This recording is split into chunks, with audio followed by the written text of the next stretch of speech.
Hi everyone, I'm Hayley. I'm always in the craft room and I have had a fantastic autumn sewing wise. If you watch my autumn makes video, I had between 11 and 12 items, depending on how you count, that I wanted to get made. I have 7 finished items to show you, and let's get started with the Papercut Patterns Anima Pants. This is the first item I made and it was love. So, a navy pair of joggers, very versatile in the wardrobe. As soon as I'd finished them, I wore them here, there, everywhere. And on the third or fourth occasion, I started to notice they were annoying me. I was tugging them up at the back every time I stood up or moved around. Now, if you watch the vlog about these, you'll know this is my third go at the Anima pants. The first 2 pairs were too big, my own fault, so this time I sized down 1 size and I also reduced the rise by 3 centimetres. Hayley, I can hear you shout, make one change at a time. Well, when I was first pulling them up at the back, I thought, oh God, it's because I took too much out the rise and sized down. However, one afternoon I was sitting on the sofa and I had a light bulb moment. I mean, like it just suddenly hit me, what was wrong with these trousers? And it is my own fault. This strange fabric only stretches in one direction. It has some give this way. It has 0, absolutely none, nada in that direction, which I think is quite unusual for a knit. But I remember when I was making these that I didn't love the fabric. I thought it was weird. I'd bought it early on in my sewing career, didn't know what to do with it. And now I know. That's what was throwing me off with this fabric. I just didn't realise it at the time. The pattern, of course, is drafted for 4-way stretch or 2-way stretch, stretch up and stretch across. The 2 previous pairs I've made were in 4-way stretch fabric, and that's why these ones don't fit too well. But don't worry, I have a fix. I'm just going to take the waistband off and make it bigger. I had already, on my first attempt, reduced the waistband because it is quite a chunky one, as designed by the pattern. The reason I haven't done it yet is that I have 3 potential fabrics which would work for this. I know my stash is reducing, but still large. I've got 3 stretch navy thick jerseys like sweater knits that would work for it, and they all stretch both ways. Don't worry, I checked. But I have them each earmarked for different things, and they're all different lengths of cut fabric. And if I'm going to make the waistband yay high on the double, I'm going to need like 20 centimetres of fabric, basically a 1/4 of a metre. And what I don't want to do is choose one of those fabrics at random, cut a 1/4 of a metre off, and thereby render them useless for the projects I wanted to make out of them, if you know what I mean. So the plan is that I will start making up those 3 items from those 3 fabrics, and whichever one has a remnant of the suitable size will replace this waistband. In the meantime, I'm just wearing my old navy ready-to-wear joggers, and let me tell you, they don't really look navy anymore.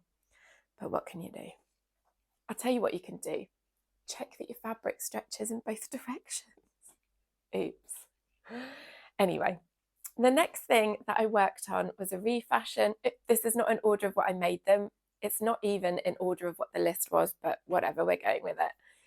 Is this sweater, which was a sweater dress, and I cut it down to be a top instead. The sweater dress was not my favourite. I've talked about it a few times on this channel, so hopefully this is going to be quite a fast video.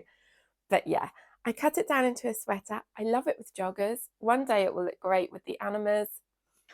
So pleased I got around to doing that. I also made a pair of Vogue cargo pants.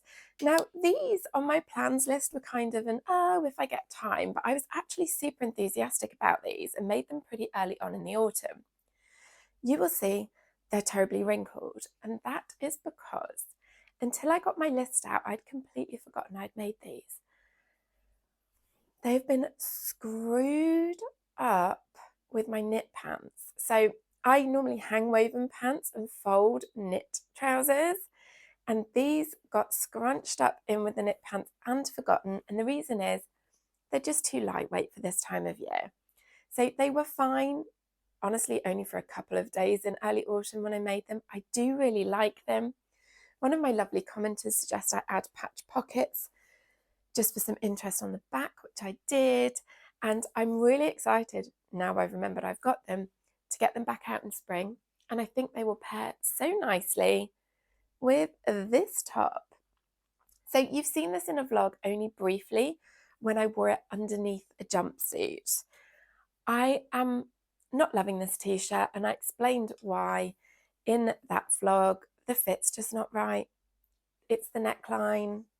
Yeah, it's an old pattern that I made before I realised I needed a square shoulder adjustment. But in my head, I'd made the pattern before and it fitted, so I didn't do one. And yeah, it's too high. But you know what? For a little cotton jersey throw-on t-shirt, it's not perfect, but it's perfectly serviceable, and I have been wearing it. The last thing that was on my sewing plans list that I got made, you're so sick of this if you've been watching my channel for a while, is this gilet.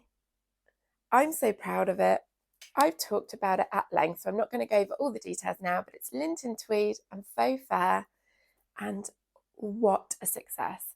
That was a super involved project. It took me so much longer than I thought it would, but no regrets. I've worn it absolutely loads, and I'm so just chuffed with how well it turned out. So that's everything that was on my sewing list that I got made, but I did have another project on the go, which led to a second bonus project, and that was the Karla cardigan, which I crocheted, and I love this. I can't tell you how much wear I've got out of it, although I think it's already starting to kind of pill and bobble. Oh, I don't know if I'm just a bit oversensitive because I made it, and it is a fluffy yarn, but perhaps you can see under the arm there. Anyway, it won't stop me wearing it. It is true love. It's so snuggly. It's so warm. I love the cropped length. I've had loads of compliments on it, and it shouldn't affect things really, should it? But it does. When someone says you look great in something, it just makes you feel fantastic. However, I was short of tops to wear under it. So when a little remnant fell out of the stash and landed at my feet, I made it into a Marilla Walker Mayer top to go with it because it has these grey centres to the animal print. I will say this top has not been a huge success. The neckline has never been right. I've stitched it twice. I don't know if it's because it's just a really tightly woven polyester or if it's something I'm doing wrong, but it's just a bit puckery and it makes me self-conscious. And also, it's really slippery. The Karla cardigan, as you can see, is quite stiff. And so there's a situation going on where the slippery top underneath lifts up as the caul moves around, and then I get bunching at the neck. So combined with a slightly bunchy neckline, I'm an unhappy sewer and I don't love it. That said, I have worn it a lot and I will continue to do so because, don't worry, I might have got 7 things finished, but my wardrobe is still in a slightly dismal state. So what am I going to sew next? Well, one of them I already have cut out, and that was on the autumn plans list. So I'm basically going to stick to the original plan. I had 12 items. We're about halfway through, and they're all suitable for autumn and winter. So I'm going to carry on making them as I suggested. The one that I've got cut out is already in a project bag. I'm going to quickly unzip it, excuse me, just to show you the beautiful fabrics. I know I have a lot of new subscribers lately, so if you are new, welcome. If you're an original, you will recognise this fabric. It is a minky backed teal sweater knit, so dreamy, so warm and snuggly, and that is all cut out and ready to be a French navy Roscoe sweater dress. Yes, I've hacked the pattern just to make it longer. and I've made that sweater twice, so I know how wide it is on me, so I knew I could literally just continue the straight lines down and it would be fine over my hips, and I just did it the length of the fabric. So we'll see how long that turns out, how much I want to hem it, etc. But I am very excited to get going with that one. That's all I have cut out. I would also really like to work on my navy sweater knit jumpsuit. I will insert a picture of the ready-to-wear inspiration from the brand Alex Mill. In order to achieve that, I'm going to mash up the French Navy Roscoe jumper and the Anima pants. So the reason that I haven't got to it yet is because my first step in the whole process was to make sure I was happy with the Anima pants fit. As we've discovered, I wasn't, but I think it was the fabric. So what I may do is cut out the leg pattern pieces in that size, cut out the Roscoe sweater top, see how they marry up, and then fudge a waistband between them to make the two meet. And I'm going to copy the waistband technique from this Vogue pattern. Wrong ones. So many navy trousers in my life. So what they have you do with this waistband is to make ties from self fabric or drawstring cord, and then you attach it to a piece of elastic that goes most of the way around into a casing. And what this means, and it is genius, is that you can tie this in a bow and leave it in the bow, but the elastic gives you enough give to pull them on and off without fiddling with the drawstring. The dream. Because I like the look of a drawstring, but I hate having to undo it every time I need to use the facilities.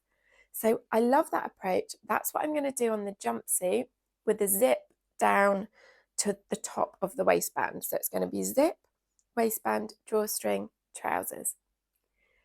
In my head, I know what I'm doing. It's one of those projects I'm just going to have a go and see if it works. That is really how I learn best. Other than the other projects on the list, which I'm not going to go through, you can go back and watch that video if you are interested in all of them. There's one more that I would just love to make this winter if I can find the fabric. And that is a pair of woven trousers similar to the knit pants I'm wearing. So I don't know if you can see, you probably can't. I am wearing the SwimStyle Karla Loungewear pants in a grey marl ponte. And I would love a pair of these in a thick, chunky kind of flannel, or maybe a corduroy. I don't know. Grey would be useful, but you know, I'm open to other colours. I just need to find the right weight and feel of fabric. The one thing that's putting me off with corduroy is that back in the early noughties, I had some lovely ready-to-wear corduroy kind of jeans cut, which, oh, they were fantastic. I should have kept them, except they were really low rise, to be fair. But every step I took, I could hear them, like the swoosh, swoosh. So that's putting me off because I don't know if that would really annoy me. But anyway, my eyes are peeled for that fabric. If I can get some, I would love to get those made up. But otherwise, I've got 5 or 6 more things to keep me busy for the rest of the winter. I hope you enjoyed seeing what I've made and hearing what I've got planned, and I hope to see you again soon. Bye.